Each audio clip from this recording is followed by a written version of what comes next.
This is Optimal Relationships Daily, episode 1205. Show Up Real and Afraid and Honest and Vulnerable by Krista O'Reilly Davy DeGee of alifeinprogress.ca. Hello, everybody, and thanks for joining today. I am Greg Audino, your host and narrator, and it's so nice to be sharing some great relationship content with you once again. Today's post is one we can apply to all the relationships we have in our lives. I think you're really going to like the call to action in this one a lot.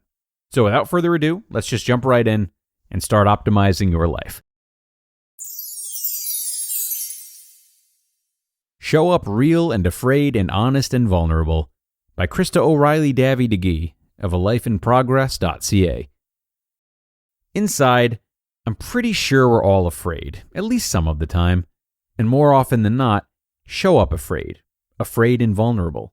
Show up real and honest with yourself above all. I show up every day afraid. I work with beautiful, competent women doing lovely things in the world, and they're afraid too, at least some of the time, and more often than not. I often reassure them that they are not, in fact, alone. It helps. Show up afraid and vulnerable time and time again. I don't know how to do life except this way. Show up and do the work afraid. Show up through perfectionism, comparison, fear, self-doubt, the nagging thoughts of, I'm not good enough, while my inner critic natters in the background. She talks too much. When I reach out to my husband in the exact moment that it would be far easier to pull away, I am afraid, but risking vulnerability. When I tell my friend I miss her, even though I know she's busy and can't always be present in the exact moment I want her, I am afraid and vulnerable. When my child hurts and I can't fix it, but I refuse to be pushed away, my mama's heart is achy, afraid, and definitely vulnerable. When I feel weary and have shown up with courage for my clients to support them as they do hard things, but I need some days off and I wish I could sustain a higher workload and more consistent energy, I feel afraid and vulnerable. When I choose to trust my gut and offer you gifts without requiring you to sign up for email, or I write from the heart rather than from a strategic script. Yep, afraid and vulnerable. Maybe I'm not enough. It won't last. They will reject me. He will leave. What if I crash again? I can't keep up. Swirling thoughts of discouraging possibility that threaten to take me out if I'm not conscious and compassionate. But instead of running, I move toward. I tell you the truth. Touch his arm, say I love you, ask for help, bare my soul, risk it all, open up, pour out love, believe the best, make space for not knowing, loosen my grip, forgive over and over, welcome delight. I choose to love myself right here in this moment, and I say yes to fear and vulnerability. There is no cure for the whopping vulnerability hangover. Without vulnerability, we can't put down deep roots with another human. We can't make the impact we long to make, whether our circle of impact is grand or tiny. We do not find our way to freedom. Without being vulnerable, we add to the noise. We stay petty and polished, but guarded and miserably afraid. We can use the weapon of vulnerability to cut our way through the fear. We use it on purpose, a little clumsily, and we get better as we practice. But no one said the path to freedom was easy, and sometimes I wake up with a whopping vulnerability hangover. At least in the moment I wish I could take back, play it safe, stick my head back in the sand. But there is no going back. And truthfully, I'm more concerned about freedom than safety, so I do it the same way all over again. I am desperately bored from much of my own writing and what I read online, and that too scares me and leaves me feeling entirely too vulnerable. On the other hand, maybe the only thing that matters is being real. I can handle a vulnerability hangover over self-judgment or fear. I don't accept living stuck in fear or complacency. I connect with a lot of women, and I'm pretty sure each one shows up afraid. She may look confident. She may be happy. She's building a beautiful life. But that doesn't mean she isn't afraid. It does not mean that she knows what she's doing, lives trouble-free, or isn't faking it some of the time. It also doesn't mean that fear is our enemy. Staying stuck in fear is our enemy. We're not all called to tell personal stories, but we're all called to show up through fear. Maybe you need to tell your partner the truth about your suicidal thoughts, or your binge eating, or about a long-held dream.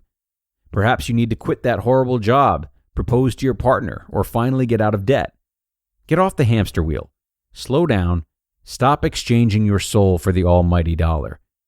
I wonder if some of you are being called to write your terrible, horrible, no good, very bad first blog post, to learn to say no, to finally decide you're worth caring for. Show up afraid and vulnerable. Show up real and honest with yourself above all. Then tell your friends the truth. If they can't handle it, be patient. They may be out of practice. And remember, the next day, when you wake up with a raging vulnerability hangover, in tears, and you panic and you want to run, take a deep breath and remind yourself we're all with you on the journey. You're not the only one. You just listened to the post titled, Show Up Real and Afraid and Honest and Vulnerable by Krista O'Reilly Davy DeGee of alifeinprogress.ca. Guys, it is officially 2022, and now is the time to set your wellness routine into action and prioritize your health. And our sponsor, Care Of, gives you a vitamin routine that's personal, easy, effective, and constantly evolving. Care Of is a subscription service that ships high-quality, personalized vitamins and powders conveniently to your door every month. How does Care Of know which products are best for you, you might ask? Well, the whole process starts with you taking a quick but thorough 5-minute quiz about your diet, your lifestyle, and your health concerns. Honestly, Care Of has been great and helpful altogether for me, but I have to give a special shout out to that quiz. It was like talking to a nutritionist and was certainly the most fun I've ever had taking the quiz. And then the little individual vitamin packets I received afterwards were just so nice and very convenient. So manage your stress this year the right way. For 50% off your first Care Of order, go to takecareof.com and enter code ORD50. For 50% off your first Care Of order, go to takecareof.com and enter code ORD50. And thanks so much to Krista for today's great article. I'm also a big advocate for emphasizing honesty and vulnerability, which lately has brought me to questions about where the limitations might be on that, if there are any. If we get obsessed with this idea and start to implement it at any given opportunity, something I'm at risk for as a really obsessive thinker, we might find ourselves blurting out momentary passing thoughts just because we don't want to be afraid to express ourselves. Yet, those thoughts can prove to not only be irrelevant, but even damaging. So, it's hard for me to think that there shouldn't be some degree of measurement and calculation in how openly we speak our truths. Everyone has weird, insignificant thoughts, and taking them all with an equal level of seriousness right away, instead of letting them marinate for a bit first, it can be a slippery slope. At least to me. Things to consider. That's it for me, though, everyone. I hope my precautionary commentary hasn't discouraged you from presenting the raw version of yourself that Krista suggests. This was an important article. I'm simply reminding you to push yourself delicately, not to shy away. Okay, wishing you all a great rest of your day. You know we'll be back here again tomorrow as usual. So if you enjoyed this post, come on back for the next episode. I'll see you there, where your optimal life awaits.